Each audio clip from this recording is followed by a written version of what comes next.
მოგესალმებით ანიმეს სკუად, ჩემი სახელია ბლიზარდი, ხოლო დღევანდელ ვიდეოში მინდა ვისაუბროთ თუ რა არის ჯუჯუცუ კაისენში Culling Game-ი, მოკლედ ახლა ბევრი რომ არ გავაგრძელო, ჩაუჯექით ვიდეოს ჯიგრულად.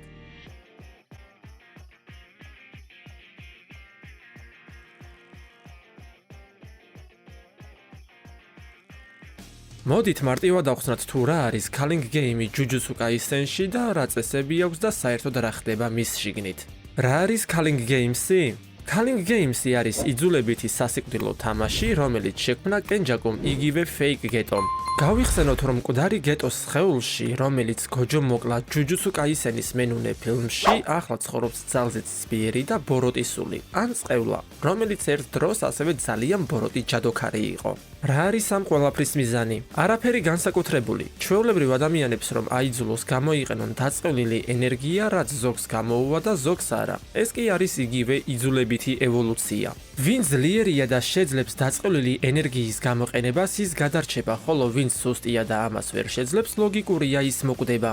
კენჯაკო სურს იძულებით შექმნას ისეთი სამყარო, სადაც ყველას ექნება დაწყევლილი ენერგიის მაგია. თუ ჩვეულებრივი ადამიანები აღარ იარსებებენ, აღარ გაჩნდებიან ასევე წყევლები. რადგან ისინი იმ ადამიანების ენერგიისგან ჩნდებიან და იკვებებიან, რომლებსაც არ აქვს წყევლის ენერგია და მათი ენერგია უკონტროლოდ მიედინება სამყაროში. სწორედ ამ ადამიანების ბრალია ჯუჯუცუს სამყაროში წყევლების გაჩენა. კენჯაკო სურს, რომ მუდმივი ბრძოლებით შექმნას ქაოსი და საბოლოოდ შეცვალოს კაცობრიობა ძალიან ცუდი გზით.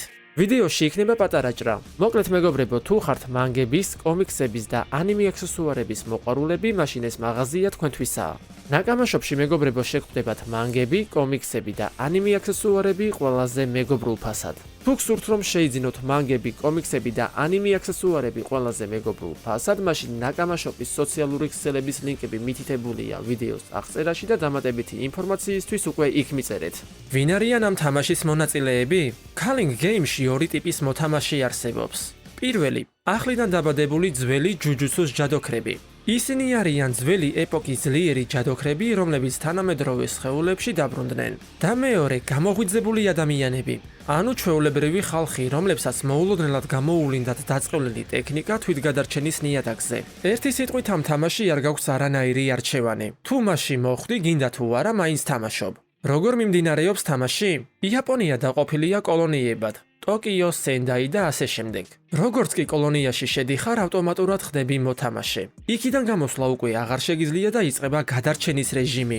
როგორია ამ თამაშის წესები? პირველ რიგში მასში მონაწილეობა სავალდებულოა. თუ კოლონიაში შეხვალ, მაშინ ეს ავტომატურად ნიშნავს, რომ თამაში გაწევრიანდი და ახლა ის დაიწყე. ამ თამაში შენ უბრალოდ გამლელი ვერ იქნები. როგორც კი ფეხს შედგამ ამ თამაშის ტერიტორიაზე სადმე, ავტომატურად იქცები მის მონაწილედ, გინდა თუ არა ეს. და დამატებით როგორც ყველა თამაში, აქაც არსებობს ქულები. ნებისმიერი მკვლელობა უდრის ქულებს. ჯადოქარს თუ მოკლავ, მიიღებ 5 ქულას. ხოლო თუ მოკლავ ჩვეულებრივ ადამიანს, რომელსაც არ გააჩნია დაწყევლილი ენერგია, მაშინ მიიღებ 1 ქულას. თუ თამაში ქულებს არ დააგროვებ, მაშინ მოკვდები. ეს ნიშნავს, რომ თუ 19 დღის განმავლობაში ქულას ვერ ან არ მოიპოვებ, სისტემა შენ ავტომატურად მოგკლავს. ეს კი ნიშნავს, რომ ან იბრძვი, ან კლავ, ან კიდევ თავად მოკვდები. ასევე შესაძლებელია ამ თამაში წესების დამატებაც. თუ თამაშის მიმდინარეობისას დააგროვებ 100 ქულას, შეგიძლია რომ ერთი ნებისმიერი ახალი წესი დაამატო. მაგრამ არ შეგიძლია თამაშის გაუქმება და მის საფუძველს შინაარსობრივად ვერ შეცვლი. ეს ნიშნავს, რომ მსგავსი ტიპის შინაარსის ეს ვერ დაამატებ. მარტივად რომ გითხრათ, შეგიძლია თამაში ოდნავ გააუმჯობესო, ან კიდევ უარესი გახადო ის. ნუ ეს რა თქმა უნდა იმ პიროვნებაზეა დამოკიდებული, ვინც წესს ამატებს, რა თქმა უნდა იმაზეც კეთილია თუ არა ის. ნებადართულია თუ არა თამაშიდან გაქცევა?